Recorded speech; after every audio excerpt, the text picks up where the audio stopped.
Yeah, and I understand that it's scary to invest into people, and I think there's a lot of people that they just overwhelm themselves. They're Yeah. thinking about all the way to the end of the process instead of just starting. Like Yeah. sometimes you just need to freaking jump off the cliff and you build the plane or the parachute on the way down. Yep. And just start. Too Yeah. many of you are overcomplicating things and saying, "What if this happens? What if that happens?" There's something that is called the law of assumption. This law has completely changed my life ever since I got into entrepreneurship.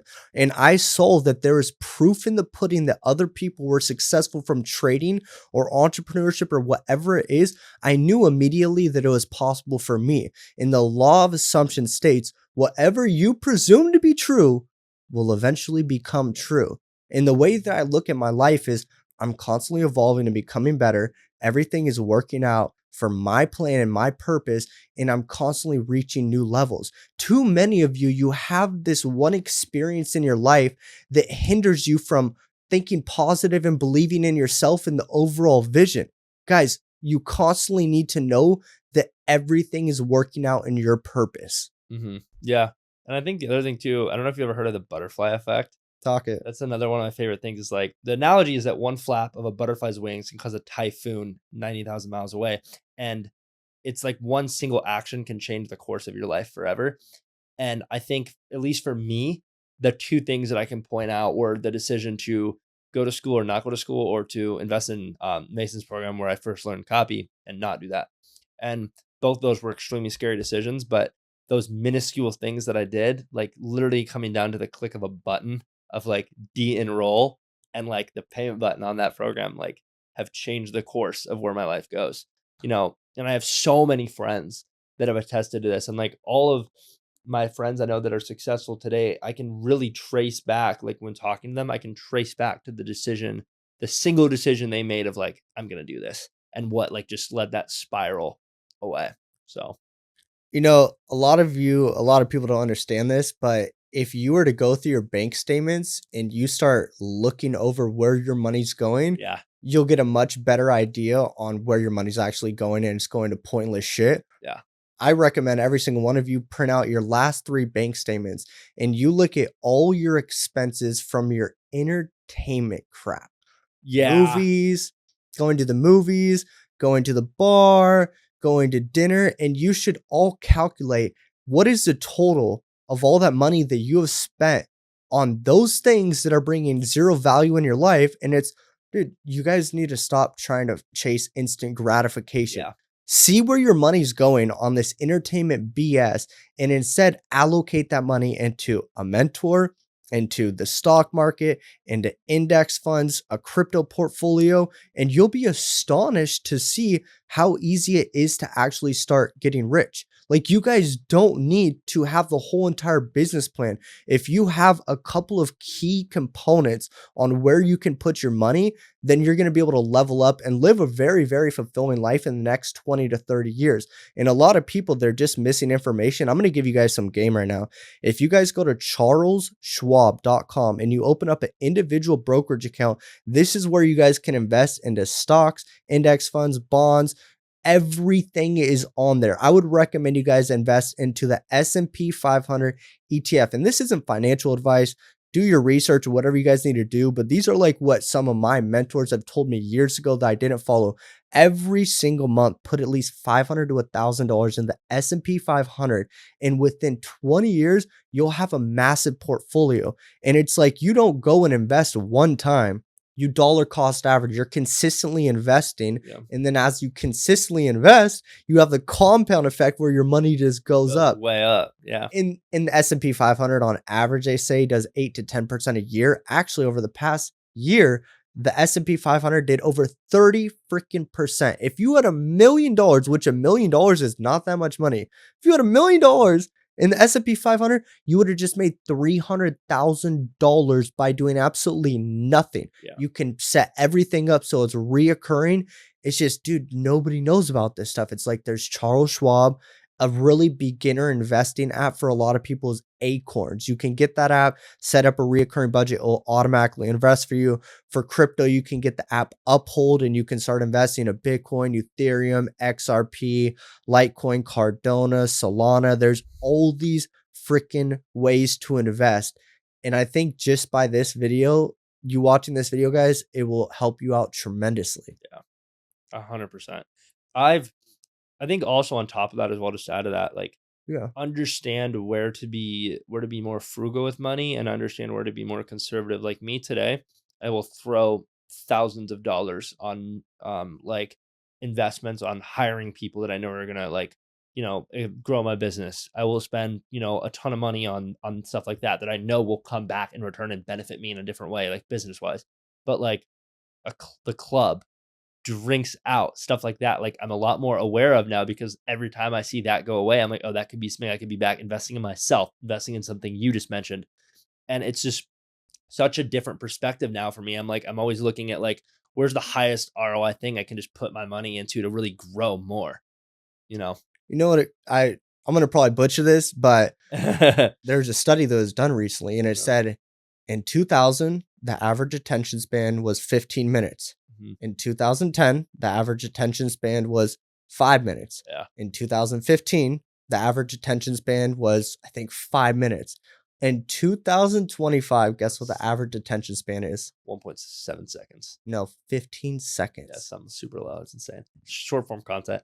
I commend anyone that's still watching this video right now because yeah, shout out. You're still watching this. Yeah. Literally. You're patient, and patience is truly what's going to separate you from a lot of people. I mean, dude, instant gratification. I need to order food. I'll go on DoorDash right now. I need to order Uber. I'll go on Uber right now. I need a car. Go on Uber. Everything is at the touch of our fingers. But then even too, it's like, it's taking away like activities that used to just be like relaxing activities. Like people like wake up in the morning and they like take their morning shower and like, as they're brushing their teeth, they're scrolling Instagram reels, they're scrolling through TikTok. As they're making their bed, they have TikTok on the other hand. It's like activities that are like in between sets at the gym. It's like, it's so much like just taking over our brains on a day-to-day basis. Yeah. I would love to see the studies of a child's mind in 20 years from now and see how freaking obliterated it's going to be and how it's freaking sad. But here's what I do probably once a week is on Amazon. I bought this little plastic lockbox, and on the top, it has a little timer. You can put it to however long you want. You click lock, and whatever's in there, you can't get out unless you freaking break it or something, but you can't get it out.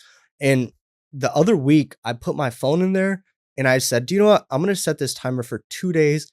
And I clicked it and boom, I felt so much peace in those 2 days than I have in the past 10 years of being on my phone every day working. It was just so refreshing. And you'll notice that we as humans, we have built up these habitual habits. When you go on your phone, I don't know if you guys do this, but if I go on my phone, I usually go to Instagram. Then I'll go to Telegram, then I'll go to my messages and my email. And if there's no new notifications on there, I'll lock my phone. 10 minutes later, I'll do the freaking same exact thing. Yeah, same. Yeah. So you need to be able to go and notice these patterns that you have and be able to stop them. But most people aren't conscious enough to be aware of this. Therefore, they're slaves to their freaking phones and their devices. And dude, the companies like Instagram and stuff, they're making money just off people being on the platform 100%, itself. 100%. Yeah. That's how they keep you on. They push your ads and stuff. There's app limiters too. If you guys go on your phone, there are app limiters where you can go and set like a 2-hour limit on each app. So if you go on Instagram, you're like, okay, I want to spend no more than an hour on this app. After you've been on the app for an hour, it will say your time's up and you can't go on the app, and you can click it and say ignore for 15 minutes or 1 more minute. But I highly suggest that you don't do that and you just leave the app. But there's a lot of little tricks and tools that will help you so you don't get addicted, because a lot of people are addicted to their phones. And I can admit openly that I'm freaking addicted to mine too. And that's what they did. It's that instant dopamine hit that they're giving people because they don't want people finding the real true dopamine hits in this world. Going on a hike without a phone, going to the beach. I know you love surfing, cooking a nice dinner, so many people are reliant on these fake dopamine Yeah. hits to give them that dopamine instead of finding it in the real world. And they've done a magnificent job controlling the populations. Yeah. Everyone's just stuck in life. And there's a book, it's called Outwitting the Devil. Best book I've ever Hmm. fucking read in my life. And it talks about how there's people, they call them drifters. And these people that are drifters, they have absolutely no control of their life, and they're just drifting through life, and whatever happens, any scenario just kind of guides them in a certain direction, and they have no willpower to say, hey, this is my fucking life. I'm going to do what the fuck I want to do with it. Let me take control. And it's sad to see so many of you are like that nowadays. You have zero self-discipline. You follow the masses in the crowds, whatever else someone else is doing, you copy and try and replicate it. There's no free will and free thinking in today's society, which is fucked, bro. Yeah. It's so sad. Do you want to know what I do for like the dopamine thing, like what I did in the beginning? So Yeah. I read an interesting study that one of the reasons people are so addicted to short form content is because of all like the stimulation. So a lot of that comes down to like the colors of the Mm. videos. So what I did is I made it on my phone to where I can click this 3 times and my phone turns black and white. Wow. So my like when I go if I'm on my phone during the workday, I have my phone in black and white from like usually wake up around like 5 to 6 a.m. from like then to like 7 when I'm done with work for the day, and then I'll turn it on color. How do you So do that? it's a thing in settings. Like you literally just make it so you can set up like a trigger to where it goes to black and white if you click it 3 times, and then it's makes everything far less stimulating. But if I have to send a text message, I still can. So that's some absolute sauce. If you're having trouble with like doom scrolling, set your phone on black and white for the workday. It will Wow. change everything. It makes it so boring, and you're just like, I don't want to be on this thing. Like, I want to go do something else. I want to go outside. I want color. So that's what I love to do for that. Dude, that's a hack right there. Yeah, What are some sauce. what are some like routines you have in your day-to-day life that help you like kind of stay focused, or like things you do? Biggest thing for me is waking up. I think the first hour of your day will set up the rest of it. Mm. Like if I wake up and I lay in bed and I scroll through Instagram reels, I'll have a 20 times worse day than if I wake up at like whatever time. I usually wake up around like but anytime between 5 and 6 usually is when I wake up. If I usually wake up, I'll hop in the shower, I brew a coffee, and then I immediately first thing I do, word of God. Either I have like I have this book called it's like Jesus Calling. It's like daily devotionals every single day. So I read that usually, or I'll read like some of my Bible. Just depends. I like to switch it up, on a day to day basis. Always start my day with God. And then from there I brew a coffee and I get right to work. Usually work for like 2 hours until I'm a little fried, and then I go to the gym and come back and just keep working. And that's the best way I can start my day. And I think it all comes down to like, what do you do in the morning? Do you snooze the alarm? Do you lay in bed scrolling, or do you get up and do you get after the day? Yeah, What about you? facts. What's yours like? So usually right when I wake up, I like to say my thanks, show Mhm. gratitude, and dude, I'm gonna give you guys some game over the next 2 minutes. Listen into this, bro. So yeah, I like to wake up in the mornings though, pray, show gratitude, and then I usually hop in the shower immediately. Mhm. And then after I'm done, I drink a big glass of water. Gotta have the water Yep. in your mind. If you guys don't know this, your brains are 90% water. So within the first 30 to 60 minutes of waking up, the best thing that you can do is drink 1 to 2 glasses of water, or like a whole bottle of water, and you'll feel amazing. And it's made the biggest difference in my life. I struggle with headaches all the time, and I would Mm. get them usually around like 11 a.m. super early. And I started drinking the water in the morning, and they completely vanished. So that's usually what I do is I like usually wake up, get in the shower, do my devotion, pray like you do, and then drink my water. And I trade at 6:30 a.m. And then after that, I go for a really long walk. I get 10,000 steps in. Got to stay moving that body. And they did a major study recently that said the healthiest people in the world are the ones that walk at least 10,000 steps every single day. So if you guys are trying to lose fat or be in better shape, all you need to walk, all you need to do is walk. And there's even an app, the health app on your phone, that will track everything. It will show you your daily steps. Everything is on there. But when it comes to these affirmations, we as humans, we have 60,000 thoughts every single day, and 80% of the thoughts that the average person has are negative thoughts. They've had someone die in their life. They've had some traumatic experience that has now shaped the way that they perceive the world. So I've noticed that a positive affirmation is 10 times more positive or powerful than a negative thought. So whenever you have these negative thoughts, you need to reaffirm it with the positive affirmation. If you're like, I feel sad, I'm loved, Yeah. I'm appreciated, I'm cared for, I'm healthy, I'm strong, I'm constantly improving every single day, I'm in the best shape of my life. You saying those affirmations, when these words come out of your mouth, they're casting spells, whether it's a positive or negative spell that you're casting. These So true. words and the thoughts that come out of your life are creating your reality. What you think about on a day to day basis, you bring about. Oh, And 100%. that's why they talk about in the book Outwitting the Devil that people are drifters because they have no control over their thoughts. And a belief is simply a pattern of a thought that has been thought enough times. So when you think of yourself as being ugly, you've thought that maybe for a week straight. You now have identified and you have a belief within yourself that you're ugly. Yeah. And it's And it'll crazy. affect your confidence, it'll affect how you speak about yourself, it'll affect your mood, like, it affects and it's so the thing that's funny about that is it's so easy to write that off as, like, "Oh, like, yeah, I'm ugly, whatever," and then, like, you just go about the rest of your life. It's like but it's like you don't realize what saying that how many areas of your life that affects Yeah. until you reframe it, and then you're like, "Wow, I'm more confident.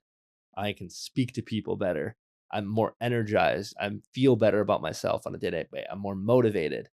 It's crazy what positive self-talk can do. Hmm. You know, it's really, really interesting to be able to observe yourself. And these devices, like I said, they did a brilliant job on keeping people distracted. There's no free thinking in this world. And the Yeah, best way to get the ability to think differently is being with oneself. You need to be in that solitude and that silence to really be able to observe and question, why do I think that I'm ugly though? yeah, Why is my life the way that it is? And nobody has the time to do that because we're so distracted in this busy world. But here's some freaking powerful stuff right here. The two words I am are two of the most powerful words you can speak, but whatever comes after I am is even more powerful. You see kids, dude, that are 12, 13 years old killing themselves because of social media and this crap. yeah, They're basing their life around a facade of someone else, and a lot of people that you guys see on the internet that are really not living the life that they perceive. It's all yeah. freaking fake, and they say comparison is the thief Thief of of joy. all joy. And I believe that because, dude, you can't look at somebody else and say, oh, they have this and that. When the one thing that's really helped me retain high levels of happiness and peace in my life is being able to look at what I already have. And if you want more in life, you can't expect to get more if you don't even appreciate what you have. Yeah, It's like me being with you and I drive you and I take you to shopping, I take you shopping, I get you food, and you don't say thank you or show any yeah, gratitude. I'm like, dude, why the hell would I still help you out when you don't even show that you appreciate what I've already done for you? yeah, And the same thing applies. There's principles and laws that govern this world. And once you can be able to identify the way of life, that the certain ways of life and how it needs to be lived, your life becomes so much more beautiful in every area of your life. yeah. So true.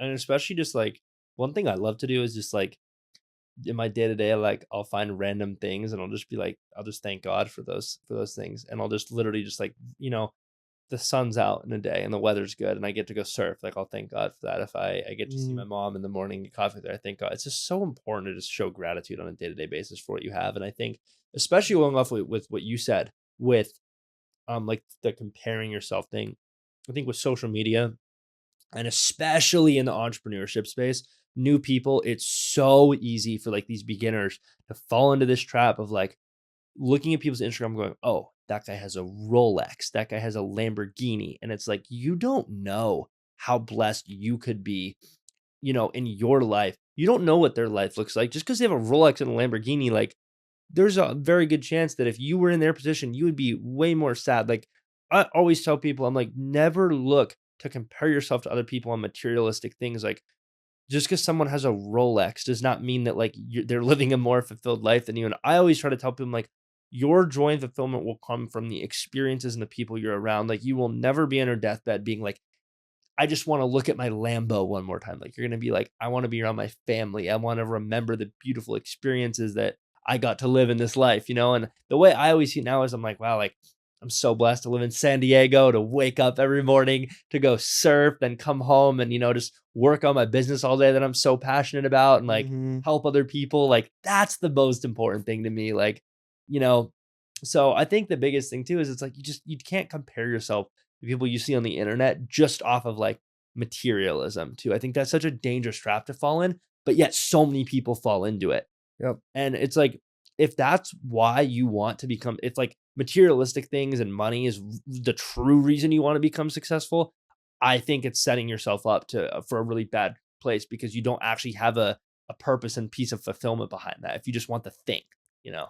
You know, money only amplifies So money only amplifies who you are and how you feel right now. And I was constantly looking for the cars, the women, the dinners, the lifestyle to make me happy and fill this void.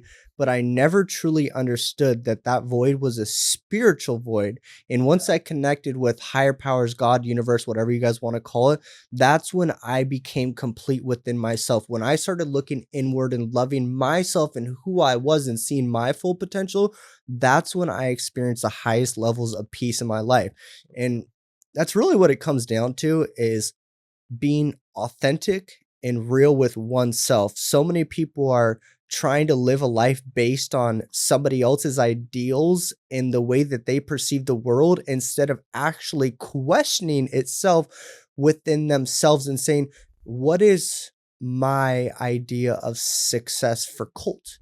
What does success look like for me? Not for Tommy, not for John on the internet, not for Kim Kardashian. What does success and happiness truly look like for me?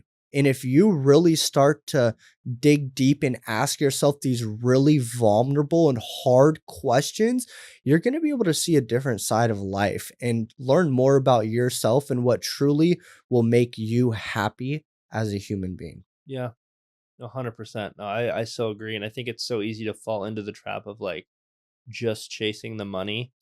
And it's like that alone will not fulfill you. And that alone also won't take you to the place that you want to go. My church recently did a series back in like late of last year, and I truly think it's honestly changed my life forever. And they titled it they because like each sermon on each Sunday that I went to, it was like a part of the series. So for like I think it was like a 4 month span, it was called "In Cash We Trust," and it was all about how so many people will trust money over trusting God, and they'll do everything in their life in accordance to chase money and materialism. And it's like until you separate, like, I'm trusting God with the plan of my life, and I understand that I will be, like, it's not my money, it's his. And it made me, it made me want to tithe. It made me want to do, just really trust him and not just chase like the number in my bank account. And it's like when you stop chasing money as a number, you start to see that you're chasing fulfillment, you're chasing purpose, and that's where you'll really see progress. You want to know why so many of you are broke watching this is because you don't have any consideration for other people. You're too worried about yourself. And when you go into the game thinking about money, unconsciously, you're putting resistance on it because you're saying, I want this, and you're constantly chasing that. But when you look at it and you start saying, okay, what value can I give to someone else? What do I need to work on within myself to actually get that result? And you start doing it, then it becomes so much easier and it Yeah. comes to you easily. Yeah. And money is supposed to come easily and frequently, but so many of you have a different belief. You look at it as a lack. You're lacking something, and you put so much energy on the lack of not having it that it goes so much further away. And a great analogy is the shadow effect. If I go chase my shadow, I will never catch that thing. Never. But as soon as I turn my back and I walk the other way, my shadow starts to follow me. Wow. That's good. Yeah. Yeah. That's really good. Did I think it's so true. I think it's so easy. Like, you need to understand too, like, I feel like with especially if you're like starting, if you just go into it like trying to make money, it's like you're never gonna get anywhere. And so many people will, wake up every day, sit on their couch, just trying to make money. And it's like once you start switching that to like, okay, who's somebody I can help? How can I add value? That's where you'll really start to see the shift of like, okay, now I'm noticing that this comes a little bit easier, One of the highest frequencies in life, most people think it's love, but it's actually being authenticity. Yeah. And like you said, when you chase money, it runs the opposite way. And here's a good analogy is I date a good amount of women, and I've noticed that some women, when they see my Instagram, they see me living this lifestyle, and they're immediately saying, "Okay, I'm gonna get boy for some money." And I'm not stupid. Like Yeah, dude. I Yeah. I notice when a girl really likes me for me and when she wants my lifestyle and what I have. And women, I'm not saying this is for every woman, but a lot of women, they're going and expecting the result right away. And instead of nourishing the relationship and understanding, hey, if I really bring value to this guy's life and I do what he wants, he's gonna give me the world. And for all the ladies watching this, dude, if you want that guy that really has his shit together, a high value man is very hard to retain if you're not working on yourself. You have to give to get back. And too many people nowadays are trying to take without giving anything in return. And if you help enough people get what they want in life, you'll eventually get what you want in life. And that's how I was able to achieve such high levels of success in my business and trading, is because when it came to the business side, I was giving so much free value on Instagram, YouTube, not asking people for money for my services to teach them how to trade. I was just fully focused on giving, and God recognizes that. God recognizes how you are operating in this world, and he knows, Mhm. dude, you're looking at it for the wrong things. I'm Yeah. not going to bless you. If I give you the Ferrari, you're going to use it for the wrong things. If I give Yeah. you the money, you're going to go to the strip club. You're going to go to clubs. You're not going to give it to charity. You're not going to start a nonprofit. So the way that a lot of you should start, and it's not you should, you must, you must be operating out of the frequency of authenticity and being your true self within. And we all know when we're being our true selves and when we're putting on this freaking facade. Let's be real, guys. Oh, 100%. I'm actually so curious, like, with the whole, like, dating thing, like, what are, like, your, like, telltale signs of, like, this is a genuine person and this is, like, someone that Oh, that is trying to use dude. me, in a sense? You guys want to know a crazy story? Let's hear it. So I was in LA probably 6 months ago, and I was on Instagram and I got a DM from this girl. She's like, "Hey, what's up? Are you in LA?" Because I had posted in LA, and I was like, "It's like, yeah, what's good?" She's like, "We should link up." I was like, "Oh, okay, sure." Like, she's cute, bad girl. And I like link up with this girl and we like start drinking, and we're in like the hotel I was in, and it's like it's all chill. And then out of nowhere, these Latina girls are freaking crazy, by the way, bro. I'm never gonna date a Latina again. Like Asians, Middle Eastern girls are the way to go. But I was with this girl and we were hanging out and drinking, and like all of a sudden she like gets in my face and she's like, "You're not gonna disrespect me." Like spazzed out. I was like, dude, and I know I didn't say anything offhand or anything Mhm. crazy. I was like, whoa, like, I'm sorry, I don't know what you're saying. And then she hits me in the face. I was No like, way. what? Yeah. And then I like move away. I'm like, I'm not hitting a girl back, getting involved in, like, I have too much on the line, my reputation and everything. And I basically like, I was like, yo, can you please get out of here? And she wouldn't leave. I had to call security for her to finally leave, and I have videos of this and everything. She starts throwing glasses and breaking them in the hotel. And then she finally leaves once security gets there. So me, I'm in the hotel like chilling, and I go down to the lobby like 10 minutes later to make sure she's gone. She's like a fireball. These Latinos are crazy. And it's like not all Latinos are like that. I'm not gassing you guys are hating. Like, I love my Latinos and my Latinas, don't be wrong. But like I go down to the lobby, And as I'm going back to the elevator door opens and she's there with the security and she says, "He hit me." I was like, "Oh my gosh." And then the receptionist and security bring us together like, "Did you hit her?" And like she had some little thing like on her neck from who knows where, like how she got that. And then they're like trying to say like, "Bro, you might be in trouble." And she starts threatening to call the cops. And like she keeps saying she's going to call the cops.